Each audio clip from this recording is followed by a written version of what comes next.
Sebab anakku ini telah mati dan menjadi hidup kembali.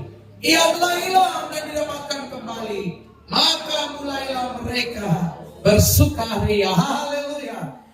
Tuhan Yesus katakan dalam perumpamaan tentang anak yang hilang. Sebab anakku ini telah mati dan menjadi hidup kembali. Ia telah hilang dan didapat kembali. Maka mulailah mereka bersukaria. Bapak Ibu jemaat Tuhan yang saya kasih dalam Yesus Kristus, kehadiran Yesus di dalam dunia ini, kita tahu bersama, Yesus juga berkata bahwa Dia datang untuk mencari dan menyelamatkan yang hilang. Amin. Yesus datang untuk mencari dan menyelamatkan yang hilang. Siapa yang terhilang? Siapa yang dicari? Pertanyaannya yang perlu kita renungkan hari ini. Dan tentu kita sudah tahu bersama bahwa kehadiran Yesus, Allah yang datang dan menjadi sama dengan manusia, datang di dalam dunia ini, dalam perjalanannya, dalam karyanya di atas kayu salib, tidak lain dan tidak bukan untuk mencari saudara dan saya yang telah terhilang dari hadapannya. Kita terhilang karena dosa.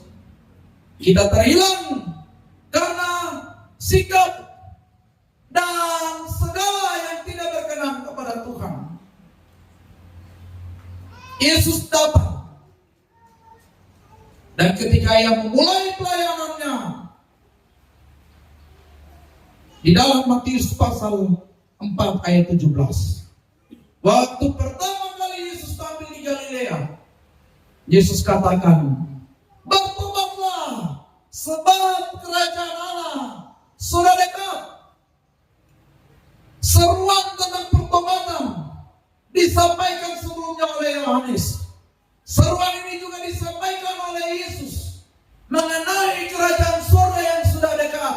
Dan melalui kehadiran Yesus di dalam dunia ini menandakan bahwa representasi kehadiran kerajaan surga sudah dinyatakan dan sudah memerintah di dalam dunia ini. Yesus datang sebagai raja.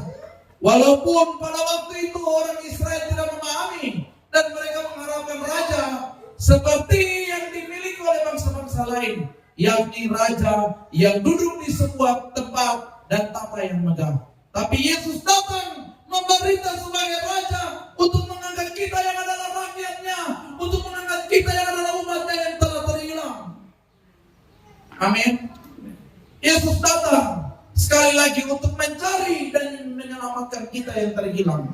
Dan dalam perjalanan Yesus, kita tahu bersama, Yesus bukan hanya mati di atas kayu salib, tetapi sebelum Yesus mati di atas kayu salib, dalam perjalanannya Ia selalu menyerukan tentang pertobatan dan menyerukan tentang kerajaan surga yang sudah dekat, kerajaan surga yang sudah hadir di dalam dunia ini.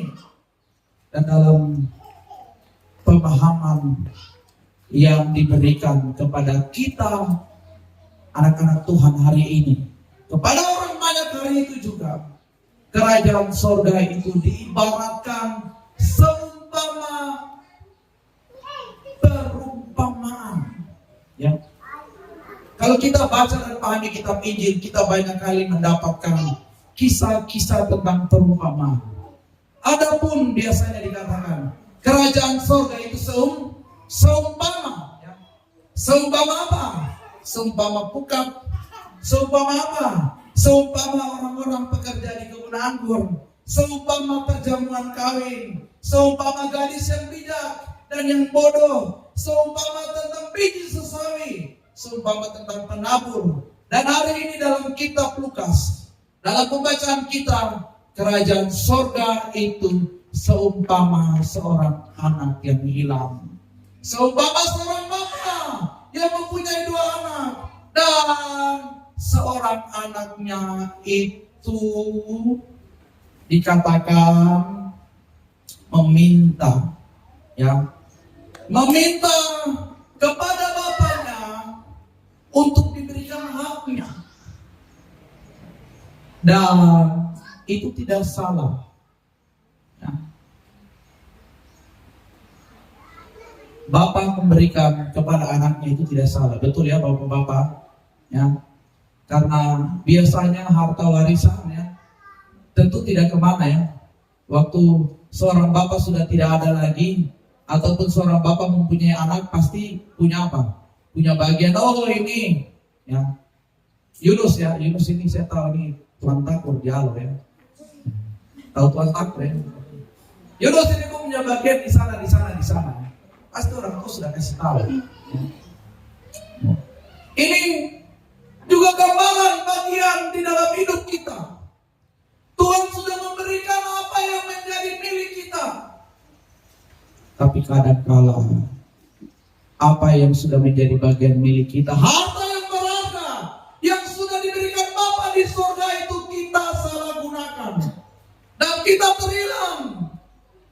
Dan kita menggunakannya untuk sesuatu yang salah, dengan seperti perumpamaan ini, dengan kita berfoya-foya dan kita melupakan Bapa kita di surga. Tapi Allah itu Maha Kasih. Amin. Bapa kita di surga tidak pernah habis dengan kasih-Nya. Sekali lagi, Allah Bapa kita di surga tidak pernah habis dengan kasih-Nya dan anugerah serta pengampunannya selalu terbuka untuk saudara dan saya. Pertanyaannya, apakah kita mau seperti anak yang hilang ini? Memiliki sikap seperti anak yang hilang, yang menyadari bahwa saya sudah salah, yang menyadari bahwa saya rupanya sudah jauh dari Bapa saya di surga, dan saya harus berbalik, dan saya harus kembali, dan saya harus mengakui apa yang sudah saya perbuat. Bapak Ibu yang saya kasih, keadaan ini juga dialami oleh kita hari ini. Kadang-kala banyak orang Kristen lupa Tuhan. Banyak orang Kristen hari ini terhilang dari gereja, dari rumah Tuhan, dari hadapan Tuhan. Dan saya mau katakan, Bapa kita di surga, Dia mau mencari saudara dan saya yang terhilang. Amin. Tapi lihat, ingat kisah ini. Waktu Tuhan Bapa kita mencari kita yang terhilang, Tuhan izinkan ada banyak masalah yang terjadi. Ya. Lihat ini ya. Setelah dihabiskan semuanya itu, timbullah bencana kelaparan. Ya. Ada kelaparan, ada melarat, ya, ayat 14. Ada kesusahan, bahkan mau cari makanan pun susah. Dia kerja dan mau mengisi perutnya pun susah. Ini masalah yang terjadi. Dan melalui masalah-masalah inilah sang anak yang terhilang itu menyadari bahwa dia perlu kembali kepada Bapa. Amin. Melalui masalah yang terjadi dalam hidup kita, sebenarnya di situ juga Tuhan sedang berbicara dan Tuhan sedang mengingatkan bahwa kita harus kembali kepada Bapa kita di surga. Ini anak saya sudah kembali ya. Saya bilang Bapa, mungkin dia datang kepada saya. Ya, haleluya ya. Ini gambaran kita juga ya. Bapak Ibu yang saya kasih dalam Yesus Kristus, Tuhan adalah tempat pertemuan yang sejati. Tuhan adalah tempat perlindungan kita. Tuhan tumbuh pertahanan kita. Tuhan tidak pernah mengecewakan Dia selalu ada. Tangannya selalu terbuka. Hatinya penuh dengan belas kasihan. Dia mau saudara dan saya mengalami pemulihan. Dia mau saudara dan saya diangkat dari lumpur dosa. Dia masih mau membuka pintunya untuk saudara dan saya masuk ke dalam rumahnya untuk merasakan betapa hangat dan damainya berada bersama dan di dalam Tuhan. Amin. Jangan sia-siakan kesempatan. Jangan habiskan waktumu dan jangan lupakan Tuhan Allahmu. Dan sadarilah bahwa setiap persoalan yang terjadi, sebenarnya disitulah cara Tuhan untuk kembali merangkul. Disitulah sebenarnya kesempatan yang berharga untuk saudara dan saya direbut kembali oleh Tuhan. Untuk saudara dan saya datang dan mengalami kasih Bapa yang sejati. Haleluya. Saya waktu bersaksi tentang keadaan yang saya alami di tahun 2012, saya baru masuk STT dan kemudian aktif di dalam sebuah gereja. Ada seorang hamba Tuhan yang datang berkhotbah, dan selesai berkhotbah saya duduk sharing-sharing dengan beliau. Ya, hamba Tuhan itu bernama Pendeta Roy Kamasi. Dia dulu pengerja di daerah Makassar. Sekarang dia melayani dan membuka pos di Nabil, ya.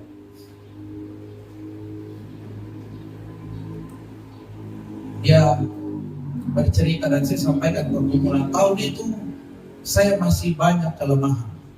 Tahun itu kaki dan tangan saya masih terlalu sakit. Tahun itu saya jalan tidak begitu kuat dan segagah ini. Waktu saya bercerita tentang kisah saya bercerita tentang bagaimana Tuhan mengangkat saya dari masalah yang saya alami. Waktu saya bercerita tentang kecelakaan hebat yang terjadi dan menyebabkan kaki dan tangan saya patah, menyebabkan saya tidak sadarkan diri selama 2 bulan. Satu kalimat yang dikeluarkan demikian: Tuhan masih sayangku. Tapi ingat Karel, jangan lagi kau keras dengan Tuhan. Karena kalau kau keras dengan Tuhan, Tuhan tegur kau juga dengan cara yang keras. Saya menyadari dari renungan itu. Saya menyadari akan kasih Bapa. Saya menyadari dan kembali mengingat sebuah lagu yang biasa dikidungkan. Anak bungsu pergi ke negeri orang, tinggalkan bapaknya mengeluh, akhirnya habislah uang dan barang, hidupnya dalam susah penuh.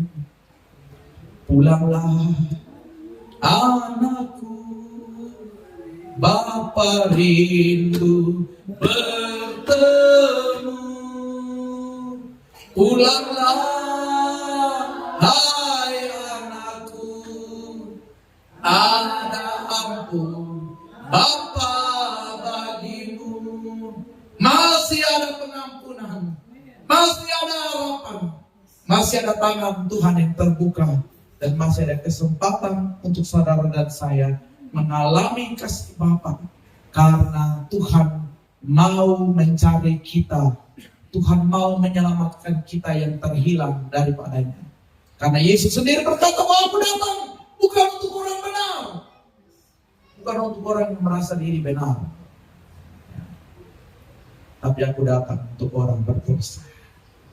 Tuhan datang untuk saudara dan saya yang terhilang dan yang mau rindu untuk kembali mengalami kasih Bapa di sorga.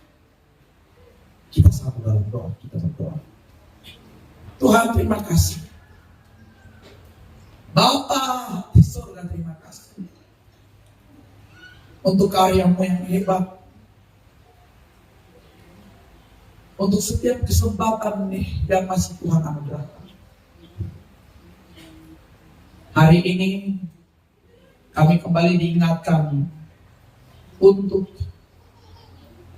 tetap setia dan kembali kepadamu, ya Bapa di sorga, pemilik hidup ini.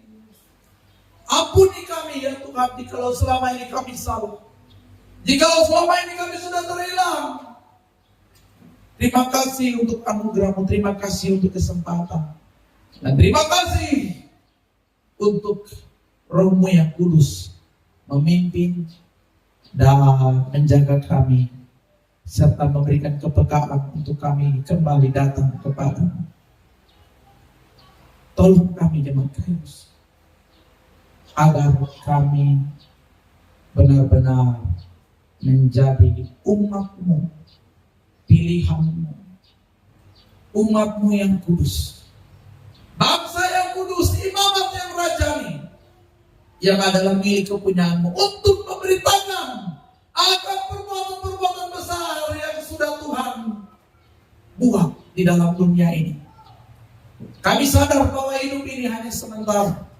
Kami sadar bahwa tidak selama-lamanya kami akan ada dalam dunia ini. Kami sadar bahwa suatu saat kami akan menghadap tata pengadilan-Mu yang kudus, seperti yang Kau firmankan dalam 2 Korintus pasal 5 ayat 10, bahwa kami masing-masing akan mempertanggungjawabkan apa yang kami buat di hadapan-Mu, baik maupun jahat. Tuhan, terima kasih. Terima kasih, hamba sudah berbicara melalui firman-Mu, hamba terbatas. Namun hamba percaya Roh Kudus tidak akan terbatas dan selalu mengingatkan kami, meneguhkan dan memberikan kami pengharapan dan sukacita karena kasih-Mu yang besar. Haleluya. Puji Tuhan.